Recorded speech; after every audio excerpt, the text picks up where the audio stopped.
This week on Film Friday. Welcome to Film Friday, a bi-monthly post-cinematic analysis show. Guys, I can't believe it's over. This week, we're going to talk about ENDGAME. I want to apologize for the delay. I have no excuse. And I apologize for the way I sound. I'm a little under the weather, but I'm just crying. I'm still not over it.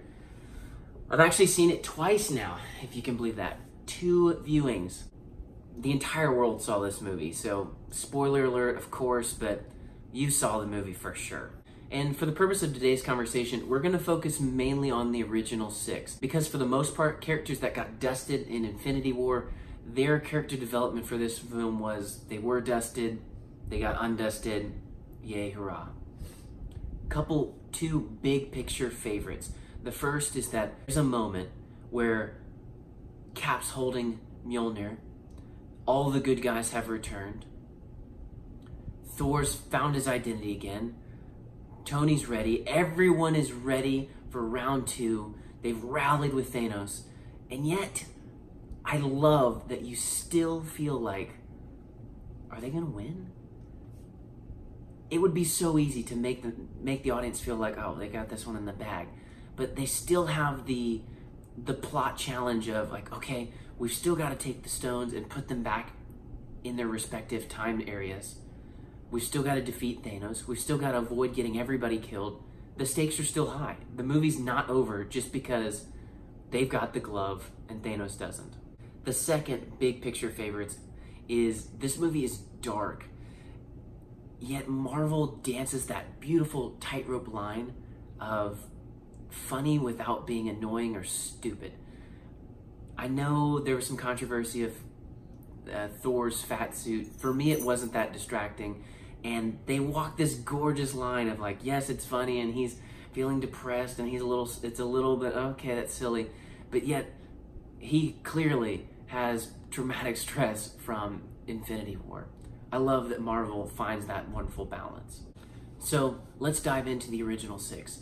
First up, not the least important, let's talk about Bruce Banner. Previously saw him as the crazed Hulk or the conflicted Bruce where Hulk wouldn't come out, but in this movie, finally he has balance. He shows up as Professor Hulk, he's got balance between brains and brawn, and though he seems a little down and out and a little bit give up, he is hopeful, he is joyful, he's optimistic. It seems that Bruce's warm heart mixed with the Hulk's durability is present in Professor Hulk. Loved his character.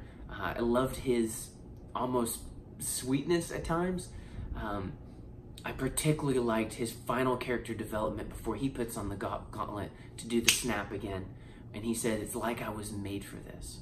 Number 5, Clint Barton, aka Hawkeye.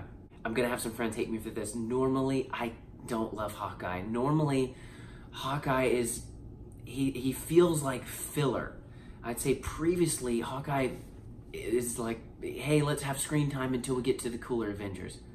Not in this movie. For the first time, we get to see real character development. When he's in Japan, I kept waiting for Wolverine to show up, and I joked with a good friend of mine named Michael, who's a passionate Hawkeye fan, and I said, man, I would love to see a Ronin Wolverine spinoff. Probably won't ever get that, but you get to see Barton's pain of losing his family. You get to see his depravity of going deep into darkness and making it his life's mission to hunt down vigilantes. Finally, we have ample screen time with Hawkeye where I'm not sitting there being like, okay, let's move along. You know, that line when he says, don't give me hope. He's such a broken man at the beginning to the end, still filled with some pain, but knowing that there's hope, knowing that they did a good thing. Next up, Natasha Romanoff, aka Black Widow. In the same breath as Hawkeye, typically wasn't a huge fan normally, but I think in the last couple of movies as she's worked to remove the red in her leisure, and we've gotten to know her more as a person rather than as a minor Avenger character, I think in this movie it's tough because we finally get to feel her pain that she lost her family, which was the Avengers, and she's trying to find her identity again after the snap. I hate that. I feel like this is the first movie where we're really pulling for Nat to have more screen time. I feel like, unfortunately, I do agree that her sacrifice is made more weighty by her staying dead. I know it would have been great to have her come back, but that would feel a little bit too much like a typical Disney ending. And instead, she doesn't come back. I think that gives such weightiness to her sacrifice to give the Soul Stone. Now, for number 3, we've got Thor, the God of Thunder. Easily my favorite character development from throughout the past couple Avengers movies. After Ultron, he seemed a little one-dimensional. However, Taika's Ragnarok really brought new depth to the character, a new flavor. We saw him become more of his identity as the God of Thunder, rather than just as a typical brawny, hero that doesn't want to rule, that type of interaction. I love his pain in this movie. I love that he doesn't have it together. He finishes the movie strong, but majority of the movie he is still really struggling. And I think the particular scene that stands out for Thor, there's a lot of good liners and a lot of stuff, but I love his interaction with his mother when they go back in time.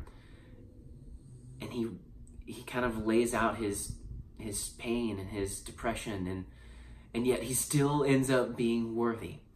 I think it's a good reminder for when you don't feel good enough, when you feel out of shape, when you feel like you just don't have it figured out, that you might still be worthy. I told my wife recently that I think faith doesn't feel like faith. I think faith often feels like white knuckles and gritted teeth, and I'm gonna believe even though it doesn't feel like it. That's what faith looks like.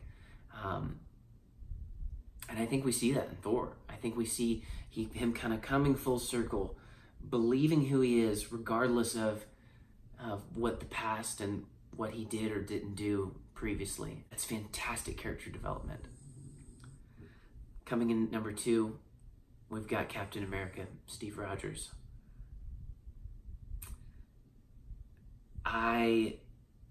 As nitpicky as I could possibly be, I can't come up with a better arc for Captain America. I can't come up with a better ending, that he finally gets his dance, that he finally reveals that he's worthy to carry the hammer. I read some different things that, some people thought when he wiggled it in Age of Ultron, he was conflicted because he knew about Tony's parents' death. Other people thought he chose to not reveal that he could pick it up the whole time to protect Thor's emotions. Regardless, makes it very clear that Cap is worthy. Cap has the pure heart. I love that though yes, he's enhanced with the super soldier serum, but he's really outclassed. Like, he shouldn't be on a battlefield of that caliber. I think, though there's some inconsistencies with the fact that Thanos is able to ragdoll Hulk, but Cap hangs in there, blow for a blow. I get chills when I think of Cap having his shield busted. He tightens it up for one more go.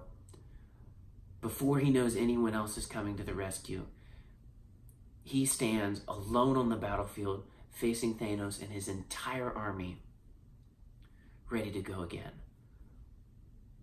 That is beautiful. That is a cinematic leader worth examining. At the end, I think my understanding in the time travel stuff, I'm not going to go into that, but I think when he goes back and he lives a life with Peggy, I think that last shot of him having that final dance, that's the stuff movies are made of. I heard a Steven Spielberg quote saying that regarding a different movie, but that to me that's buttered popcorn.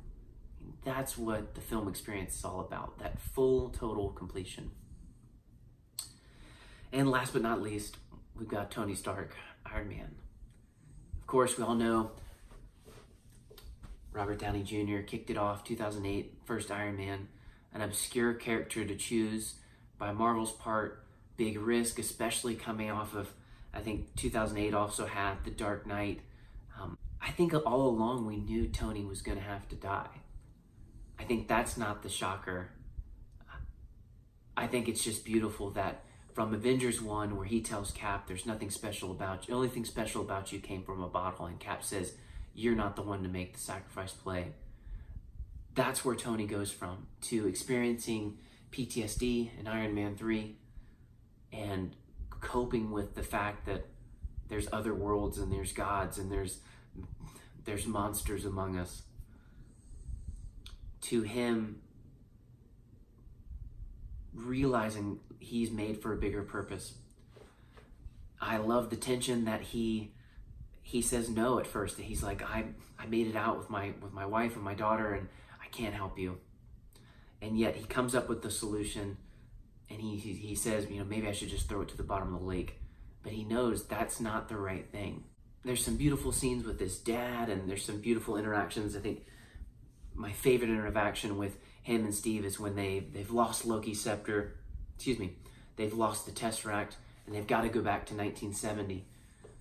And he and Steve have this interaction where they don't have time, and he says, do you trust me? And knowing all their baggage from Civil War and their previous arguments in the Avengers movie, and Steve's willingness to just say, yes, I do.